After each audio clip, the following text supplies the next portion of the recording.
বীরভূমের সিউড়ি পৌরসভার পরে রামপুরহাটে ফুটপাত জবরদখল উচ্ছেদে নামল স্থানীয় প্রশাসন।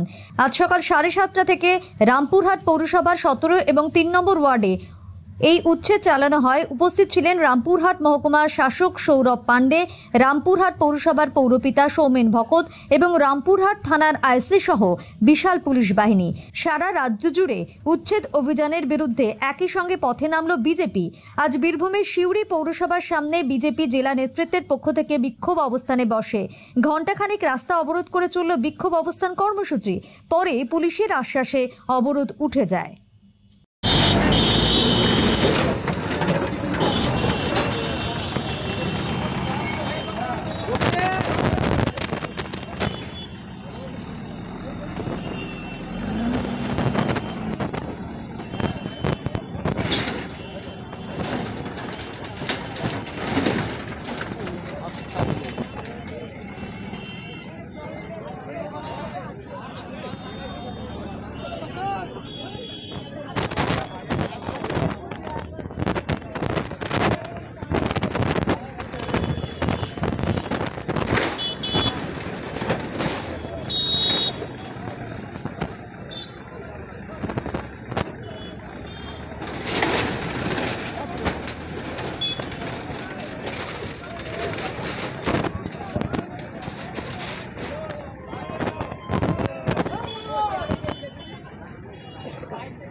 কালকে রাত 8টার সময় মাইকিং করে পুরসভার গাড়ি এসে যে তোমাদের ফুটপাত সকাল 7টার মধ্যে রাতের মধ্যে ঘটিয়ে 7টার মধ্যেও উচ্ছেদ করতে হবে।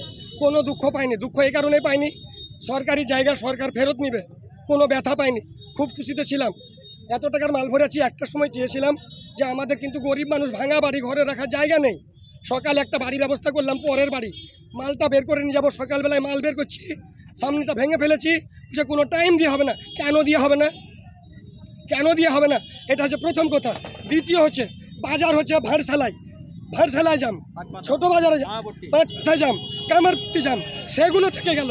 আমাদের এইটাতে নজর পড়ে গেল কেন? এইটার মধ্যে যদি কিছু থেকে আছে বলতে হবে যে কি আছে এটার মধ্যে। এখন আমি একটাই চাইছি, গোটা বাজার পরিষ্কার হবে, না হলে মধ্যে রাস্তায় পাকা দোকান করবো আমি। যদি বাজারে একটা ফুটপাতে দোকান থাকে, এর মধ্যে কি কোনো রাজনীতির রং দেখছেন? না, আমি রাজনীতি নিয়ে খাটবো না, কারণ এটা আমার নাম চাদু খান। আমি কোনো রাজনৈতিক নেতা দোষ দিতে যাব না, প্রশাসনে দোষ দেবো না। পিডাব্লিউ জায়গা পরের জায়গা আমি পরকে ফেরত দিতে রাজি আছি। কোনো জায়গা কিচ্ছু কথা হয়নি, মাল গুটানোর টাইম দিয়ে হয়নি, তার জায়গা কি দিবে? আমি তো বলছি আমার কোনো দুঃখ নাই, আপনার সম্পত্তি আপনাকে ফেরত দেবো, আমার কেন দুঃখ হবে? আমি যেটুকু বাস করলাম 5 বছর, এটাই আমার লাভ, আমি পরে পেয়েছি। না, সময় দেওয়া হয়নি, 2 মিনিট টাইম দেওয়া হয়নি। এর জন্য আমার একটা অভিযোগ, আজকে আমি 3 লাখ টাকা লোন করে, ব্যাংকিং লোন, বন্ধন লোন আছে, পাবলিক লোন, এখন একটা অভিযোগ, এই টাকা আমি মিটাবো না, সরকার মিটাবে। সময় দেয়নি, কালকে বলা হয়েছে, তারপরে আমি মাল বের করছিলাম, আমার ছেলে সামনেটা ভেঙে ফেলে দিল, তাও আমাকে মাল বের করতে দিল না, দোকানটাকেও ভেঙে দিল। আমার দোকানটা ভাঙলো, পাশের দোকানটাও ভাঙলো, এই দোকানগুলো ভাঙলো, আরো পাকা দোকানগুলো আছে সেগুলো কেন ভাঙছে না? এইদিকে আরো দোকান আছে, ক্লাব আছে, এগুলো কেন ভাঙছে না বলেন? আমরা গরিব মানুষ, আমাদের ছোট ছোট বাচ্চা আছে, আমরা ব্যবসা করে খাই। প্রত্যেকটা বাড়িতে ছোট ছোট বাচ্চা আছে, তারা চিন্তা করে যে আমার মা বাবা ব্যবসা করে রোজগার করে আনবে, আমরা খাবো দুটি। তার 16 বছর 17 বছর হয়ে গেল এখান থেকে ব্যবসা করছে। আমরা চাইছি বাজার ভাঙবে, যেগুলো ভাঙেনি সেগুলো ভাঙবে। তার কারণ হচ্ছে আমরা গরিব মানুষ, আমরা যেটা নিয়ে করে খাচ্ছিলাম সেইটার জন্য আমি অভিযোগ জানাচ্ছি যে আমার কেন ভাঙলো এরকম করে, আমাকে কেন সময় দিল না? প্রত্যেকটা মানুষকে এই সময় কেন দিবে না? আমার আর কিছু বলার নাই, যা বলার, আমার মেলা টাকা মাল ফেঁসে আছে, আমি কোথায় যেয়ে ব্যবসা করব বলেন? আমি কোথায় কি করব? আমার বাচ্চাদেরকে কি খাবার তুলে দেবো মুখের উপরে? আমি যদি না রোজগার করতে পারবো, সেগুলো ভাঙেন। আমাদের তো এদিকে কোনো জাম হতো না, ঠিক টাইম। আমার নাম আতেমা বিবি। আমি চাইছি যে আমার দোকান ভেঙে দিয়েছে, তারপরেও আমার যেন কিছু কি করে খাবো, আমাকে কিছু একটা করতে হবে। আমি বলতে পারবো না, এটা আমার স্বামী বলবে, এটা আমার স্বামী বলবে। কেন এই উদ্যোগ হঠাৎ না? এর আগেও রামপুরহাট পৌরসভা থেকে বারবার বলা হয়েছে ফুটপাত অবরোধ করে যারা আছেন তাদের টেম্পোরারি স্ট্রাকচার যাদের আছে সরিয়ে নেন। বারবার বলা সত্ত্বেও সরেনি এবং আপনারা দেখেছেন সেদিন আমাদের মুখ্যমন্ত্রী মমতা বন্দ্যোপাধ্যায় বলেছেন জনজীবন যাতে ব্যাহত না হয়, মানুষ চলাফেরার হাট বাজার করতে যাতে অসুবিধা না হয় সেই দিকে নজর রাখতে হবে। আজ এই অভিযানে আমরা নেমেছি। নেমে আজকে আমরা যেগুলো টেম্পোরারি সেট বাড়ানো আছে সেগুলোকে আমরা সরিয়ে দিচ্ছি।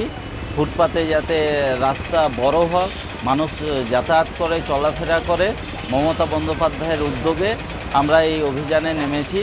এবং এখনও যে সমস্ত ফুটপাত দখলদারি করে আছেন এবং ফুটপাতের উপর এক্সট্রা সেট বা টেম্পোরারি কনস্ট্রাকশন করে আছেন তাদের কাছে অনুরোধ, আপনারা মানুষের জনজীবন যাতে ভালোভাবে চলে আপনারাও ব্যবসা করুন, না করা না, কিন্তু মানুষের জনজীবন ব্যাহত করে ব্যবসা করা যাবে না। আপনারা টেম্পোরারি সেট যেটা আছে সেটা নিজে থেকে সরিয়ে নেন, না হলে আইনি ব্যবস্থা হবে।